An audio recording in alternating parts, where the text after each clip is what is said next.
Le secret du vieux chasseur. Il était une fois un village frappé par une terrible sécheresse. Depuis 5 longues années, aucune goutte d'eau n'était tombée du ciel. Les villageois parcouraient des kilomètres, sous un soleil brûlant, simplement pour trouver quelques jarres d'eau. Les cultivateurs ne parvenaient plus à faire pousser quoi que ce soit et la famine avait lentement envahi le village.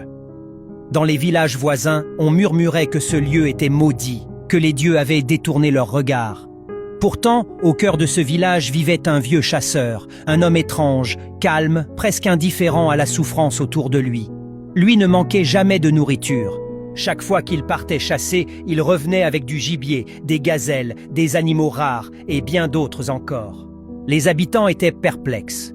Même les chasseurs les plus expérimentés revenaient bredouilles de la forêt. Un jour, son voisin, lui aussi chasseur, décida de lui poser la question. « Mon vieil ami, entre toi et moi, il n'y a rien qu'on puisse se cacher, n'est-ce pas? Dis-moi, comment fais-tu pour toujours revenir avec de la viande ?»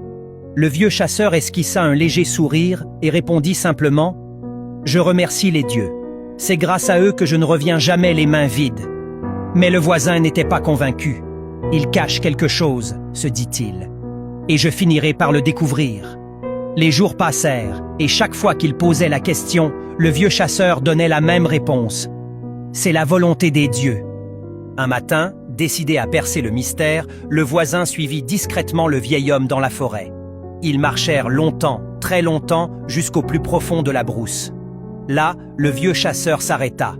Il s'agenouilla près d'un buisson et en sortit un petit bol rempli de miel. Il en lécha quelques gouttes tout en murmurant des paroles incompréhensibles.